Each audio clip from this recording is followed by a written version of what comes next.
Welcome, guys. So today, I'm sort of going to keep up my tradition and talk about the Xbox Games Showcase from this past week. So for those of you who are unaware, basically Microsoft held this massive series of showcases the last couple of days. There was one on the 10th.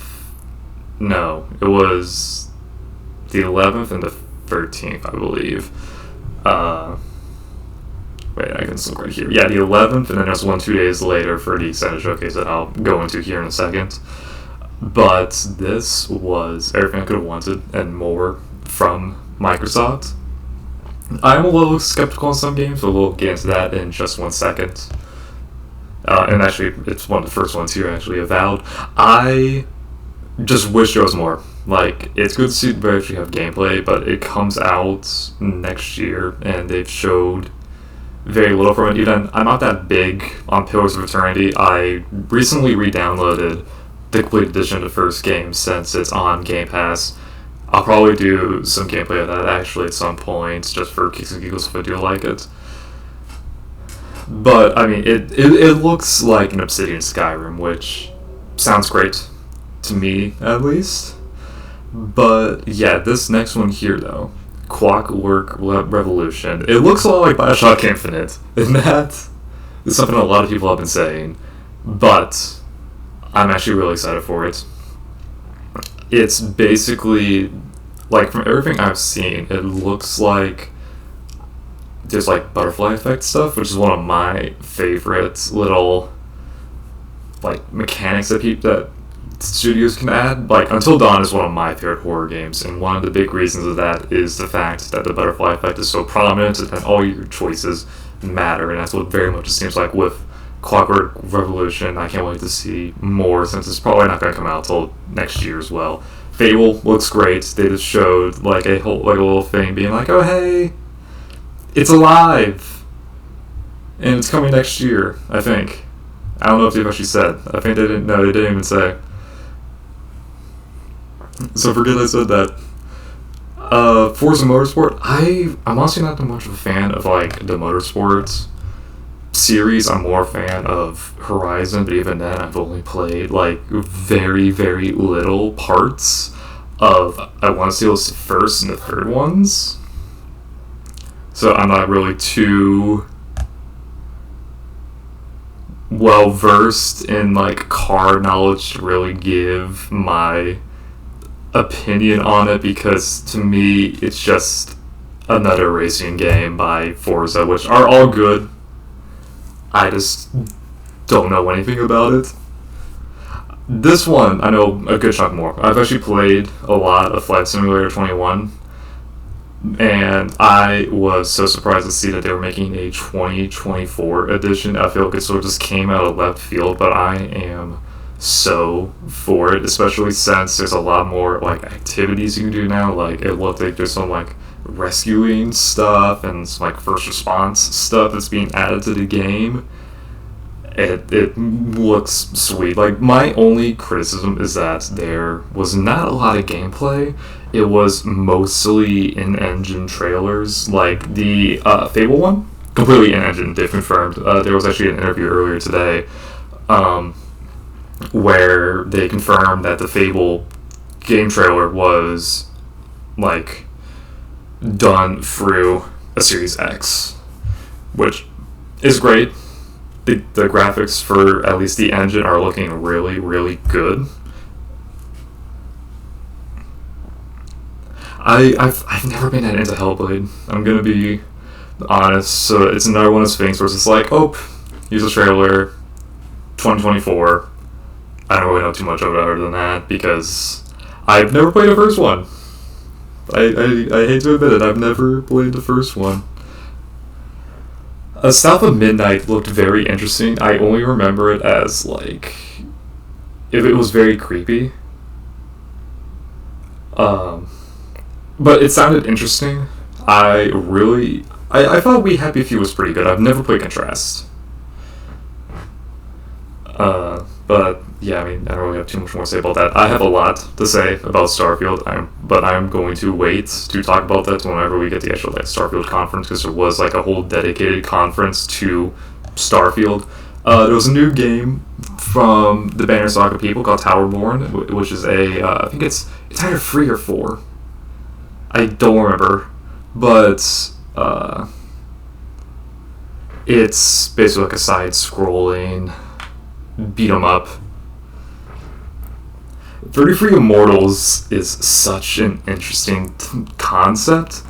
They announced it. It was like one of the first ones they announced, and basically it's like raids entirely. Like it's 33 player co-op battles. It sounds hectic, but I am very, very excited for it. I hope it's good. City Skylines 2, never really got into City Skylines. Can't really say much on it. Dungeons of Hinterberg, I'm going to be honest, whenever they first announced it, I thought it was a DLC for Hi-Fi Rush, which I have played.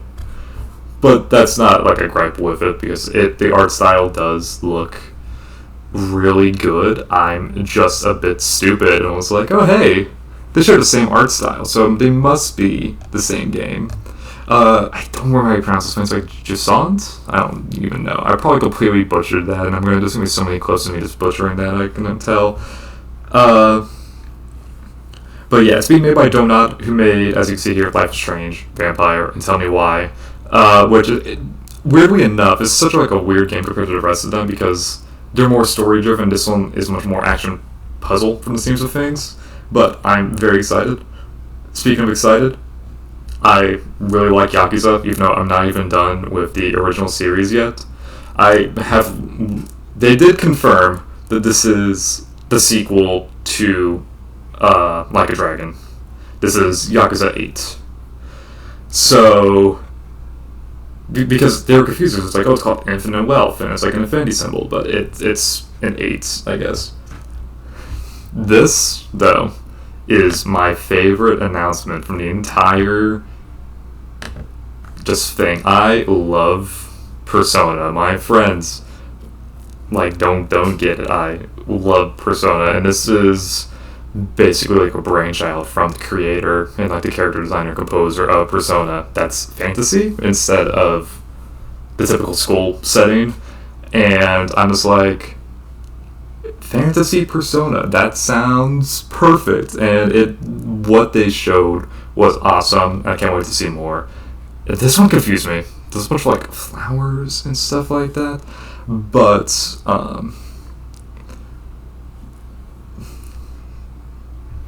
yeah, I can even tell you honestly. Payday Free, I have the most mixed feelings on. I'm probably gonna do a video on Payday Free on its own. Like this video started just mostly about Starfield, but I decided to talk about the whole showcase. I'm probably going to dedicate a whole video to Payday Free, because I just want to like be a source of like discussion, because there is so much mixed feelings on Payday Free right now, and I'm honestly curious to see what you guys hear about it, but I'm going to save that for a later video.